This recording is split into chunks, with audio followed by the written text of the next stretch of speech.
Hace 2 semanas, dentro de la serie de estudios de la vida de nuestro Señor Jesucristo, vimos que uno de sus discípulos le falló, y le falló al negarle 3 veces.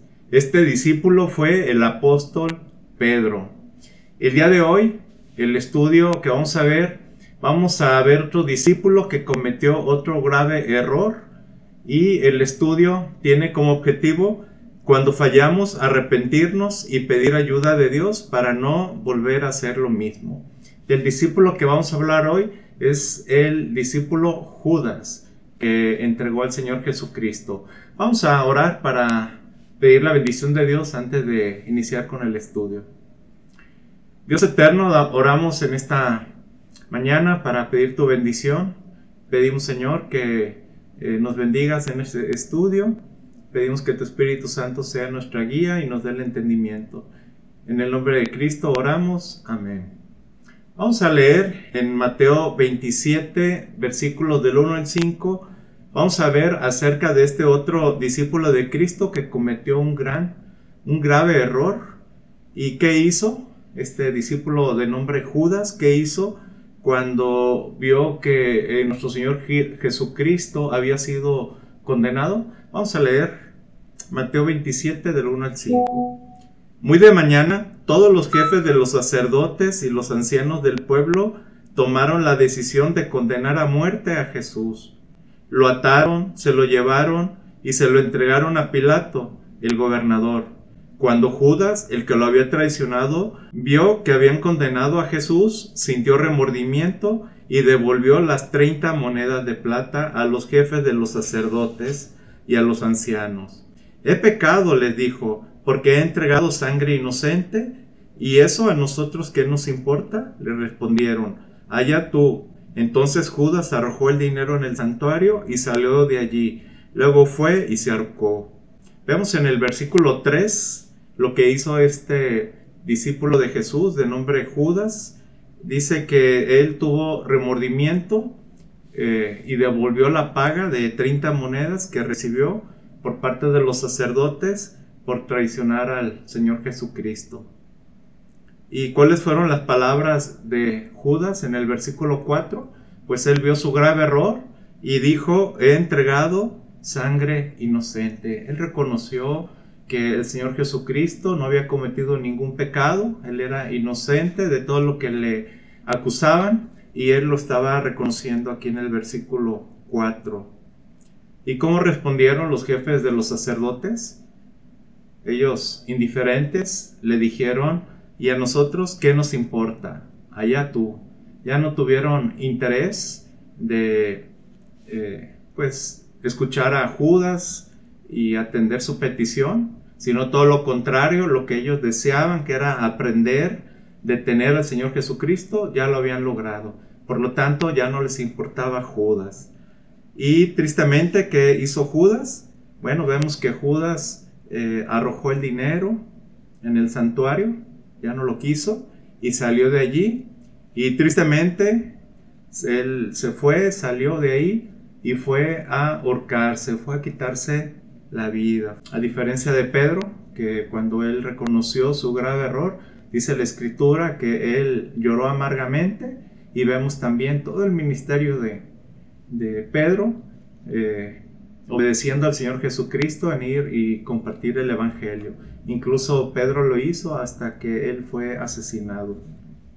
Ahora vamos a ver en 1 Corintios 3:15, vamos a ver un principio en cuanto a un cristiano, un verdadero creyente, que llegara a tomar la decisión que tomó Judas, que fue y se quitó la vida. Vamos a ver 1 Corintios 3:15. Pero si su obra es consumida por las llamas, él sufrirá pérdida. Será salvo, pero como quien pasa por fuego. Vemos aquí que un verdadero creyente, al poner su fe en el Señor Jesucristo, él recibe la vida eterna. Y por ser vida eterna, esta vida no se pierde. No es vida temporal, es vida eterna. Entonces, ¿qué sucede con un creyente, con un discípulo verdadero de Jesucristo que va y comete el mismo acto que cometió Judas? Bueno, aquí nos dice Pablo en 1 Corintios 3:15 que este pecado grave No sabemos por qué lo llegara a ser un creyente, pero Dios sí lo sabe. Y este creyente va a dar cuentas, como dice aquí, en el tribunal de Cristo, como dice aquí, pero si su obra es consumida por la llama, sufrirá pérdida. Probablemente no sea la mejor respuesta. No sabemos la circunstancia que llegue a orillar a un verdadero cristiano a cometer este acto, pero sí vemos que no pierde su salvación, porque la salvación la ganó Jesucristo y es por fe, pero estará en el tribunal de Cristo, y si sus obras son consumidas por las llamas, dice aquí que sufrirá pérdida, pero será salvo, como quien pasa por fuego. Entonces esta persona será salva, pero dará cuentas de su obra. Vamos a regresar a Mateo, seguimos leyendo versículos del 6 al 10. Los jefes de los sacerdotes recogieron las monedas y le dijeron: la ley no permite echar esto al tesoro porque es precio de sangre. Así que resolvieron comprar con ese dinero un terreno conocido como Campo del Alfarero, para sepultar allí a los extranjeros. Por eso se le ha llamado Campo de Sangre hasta el día de hoy. Así se cumplió lo dicho por el profeta Jeremías. Tomaron las 30 monedas de plata, el precio que el pueblo de Israel le había fijado, y con ellas compraron el campo del alfarero, como me ordenó el Señor. Entonces vemos que después de que Judas arroja las monedas, los sacerdotes resolvieron no depositar estas monedas en el tesoro del templo. ¿Por qué? Porque eran monedas, dice aquí, que eran precio de sangre, y no era permitido echar al tesoro del templo dinero ganado por la muerte de una persona inocente. ¿Y qué hicieron los sacerdotes con estas monedas? Versículo 7. Bueno, compraron un terreno conocido como Campo del Alfarero para hacer ahí un sepulcro para los extranjeros. Y esta profecía fue cumplida. Esta profecía de Jeremías fue cumplida en los versículos 9 y 10, porque dice que tomaron las 30 monedas de plata, que fue el precio que el pueblo de Israel le había fijado, y con ellas compraron el campo del alfarero. Este precio de 30 monedas de plata era un precio que en los tiempos de Jesús se pagaba por un esclavo herido o cornado por un buey. Y tristemente para estas personas dijeron los judíos tristemente que el Señor Jesucristo no valía más que el precio de un esclavo en agonía, equivalente a 30 monedas de plata. Vamos a leer de nuevo los versículos 3 y 4. Vamos a ver qué sintió Judas y por qué sintió, y lo que sintió en el versículo 3. Dice versículos 3 y 4: cuando Judas, el que había traicionado, vio que había condenado a Jesús, sintió remordimiento y devolvió las 30 monedas de plata a los jefes de los sacerdotes y a los ancianos. He pecado, les dijo, porque he entregado sangre inocente, y eso a nosotros ¿qué nos importa? Le respondieron: allá tú. Vemos que el pecado genera arrepentimiento. En el caso de Judas, vemos en la Escritura que este arrepentimiento no le llevó a la salvación que Cristo le ofrecía. Él pudo haber pedido perdón a Jesús y Jesús le hubiera perdonado. Pero ¿qué hizo él? Bueno, él sintió un remordimiento que no le llevó a salvación, sino que le llevó a ahorcarse. Y este remordimiento era ocasionado porque él había pecado al entregar sangre inocente. Y aquí, como Judas reconoce que había entregado sangre inocente, en la Escritura hay muchos versículos que nos muestran que Cristo nunca pecó, que Cristo fue inocente. Cristo nunca ofendió a nadie, nunca habló mal de nadie. Su vida fue perfecta. Él nunca cometió pecado. Dice 2 Corintios 5:21: al que no cometió pecado alguno, por nosotros Dios lo trató como pecador, para que en él recibiéramos la justicia de Dios. Para el ser humano es imposible cumplir con los 10 mandamientos. Por eso fue necesario que Dios mismo, en la persona de su Hijo Jesucristo, viniera a la tierra, tomara un cuerpo humano como el de nosotros, viviera aquí en la tierra, con tentaciones similares o mayores incluso a las tentaciones que nosotros sufrimos aquí en la tierra, pero con una gran diferencia, que el Señor Jesucristo es el único que no ha cometido pecado. Por eso dice aquí que el que no cometió pecado, por nosotros, por ti, por mí, Dios mismo dice aquí que lo trató como pecador. Observen esta palabra, como pecador.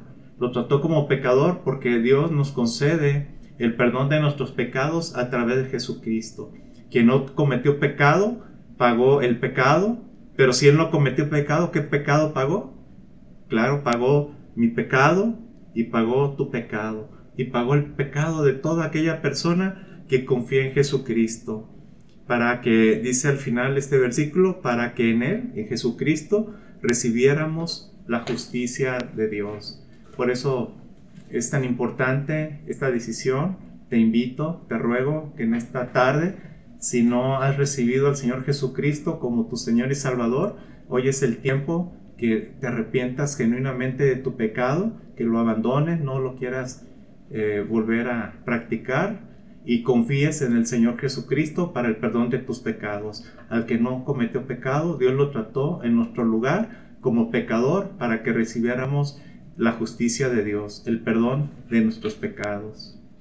Comentaba al inicio del apóstol Pedro que él cometió un grave error negando al Señor Jesucristo y sintió una gran tristeza, una gran amargura que lloró amargamente Pedro. Así también Judas, él sintió remordimiento, y aquí vemos dos tipos de arrepentimientos, y vamos a ver qué nos dice 2 Corintios 7:10, capítulo 7, versículo 10, acerca de dos tipos de arrepentimiento.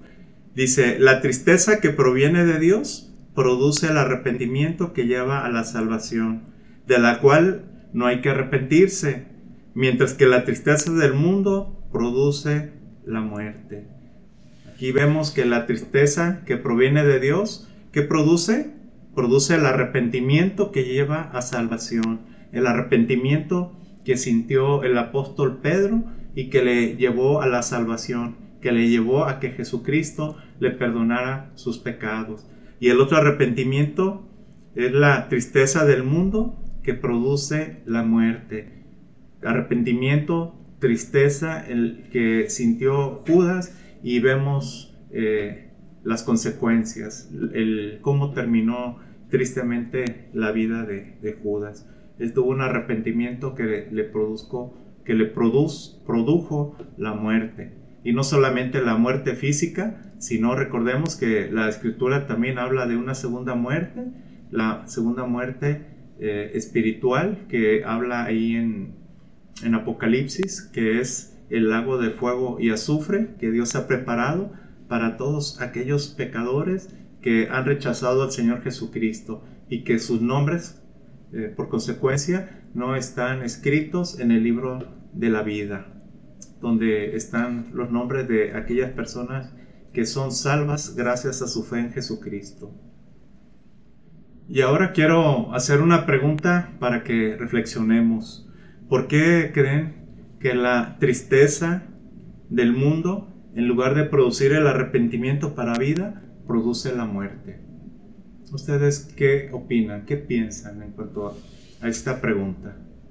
Bueno, tristemente hay personas que, aunque reconocen que han obrado mal, que han pecado, tristemente no toman la decisión de humillarse ante Dios, pedir perdón, arrepentirse y rogar a Dios el perdón que nos ofrece a través de Jesucristo. Es algo que yo en lo personal no le entiendo, por qué hay este tipo de arrepentimiento, pero oremos, ¿verdad? Quienes ya hemos recibido el perdón de Jesús a través de la fe en Él, oremos para que más personas lleguen a ese arrepentimiento que produce la salvación. Y además de orar, no perdamos oportunidad de explicarle las consecuencias de no acercarse a Dios con un arrepentimiento que lleva a salvación. Así como vimos en 2 Corintios 7:10, advertirles que hay un arrepentimiento que produce la muerte. Y hay el otro arrepentimiento al cual todos debemos llegar, que produce la vida. ¿Y qué debemos hacer cuando nosotros sentimos tristeza, cuando reconocimos que hemos pecado? Dice Primera de Juan 1:9: si confesamos nuestros pecados, Dios, que es fiel y justo, nos los perdonará y nos limpiará de toda maldad. Siempre que cometamos algún pecado en nuestra vida, como hijos de Dios, ¿qué debemos hacer? Bueno, debemos ir, humillarnos ante Dios y pedirle perdón y no volver a cometer ese pecado. Sabemos que mientras nuestros cuerpos no sean levantados como el cuerpo de Jesucristo, que fue glorificado en su resurrección, mientras estemos en este cuerpo que está dañado por el pecado, tristemente vamos a continuar con una batalla contra el pecado y vamos a cometer pecados porque no somos perfectos. La diferencia que ahora, como hijos de Dios, el pecado no es una práctica, el pecado no es algo común en la vida de un verdadero creyente. El pecado es algo accidental, algo que rara vez debe suceder, pero cuando sucede tenemos a Jesucristo que intercede por nosotros y debemos hacer lo que aquí nos dice Juan en su primera carta: confesar nuestro pecado a Dios y pedir perdón. Y Dios es fiel y Él es justo, y como lo ha prometido, nos los perdonará en Cristo Jesús y nos limpiará de toda maldad. En el Antiguo Testamento encontramos a David, que fue rey de Israel después de Saúl. Encontramos que este hombre, que lo describe la Escritura con un hombre con un corazón conforme a Dios, este hombre cometió pecado. Tristemente, él cometió el pecado de adulterio al tomar a una mujer de nombre Betsabé, que era esposa de Urías elitita. Y este grave pecado no quedó ahí, sino le llevó a cometer otro pecado igualmente grave. Él cometió asesinato al llevar a Urías, al ordenar que pusieran a Urías en el frente de batalla para que él fuera muerto. Pero vemos que David, después de reconocer su pecado, él sintió tristeza.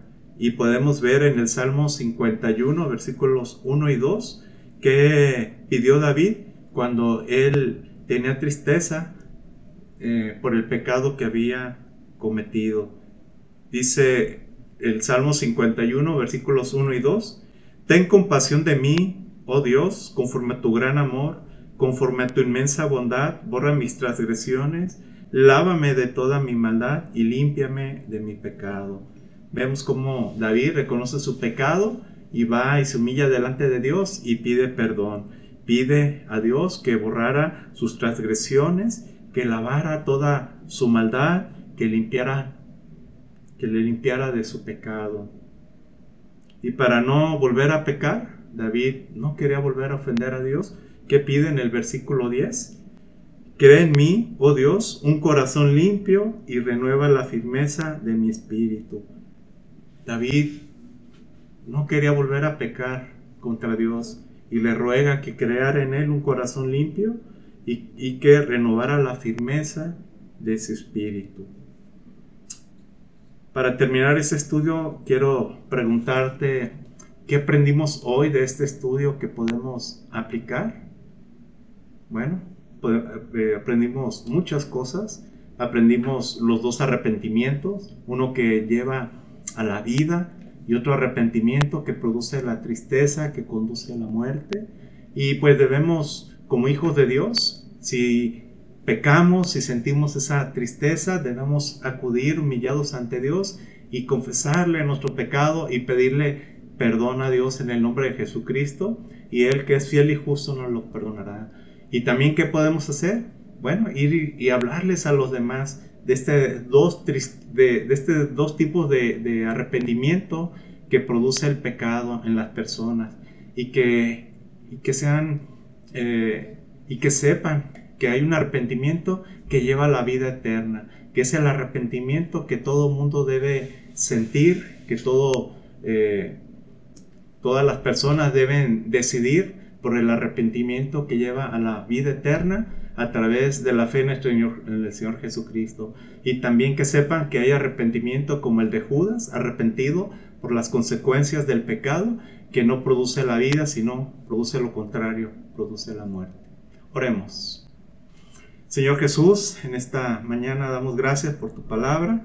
Gracias, Señor, por los que hemos recibido la salvación y que tu Espíritu Santo nos ha llevado al arrepentimiento que ha producido en nosotros la vida eterna al confiar en ti, Señor Jesucristo, en la obra que hiciste en la cruz en favor de nosotros. Y oramos también por aquellos que están sufriendo, que están tristes por las consecuencias del pecado en sus vidas, Señor. Hay tantas personas, Señor, en las cárceles, hay tantas personas que están sufriendo las consecuencias del pecado en sus vidas y tristemente no se arrepienten como Judas, Señor, pero no se arrepienten con un corazón sincero hacia ti, reconociendo que te han ofendido a ti.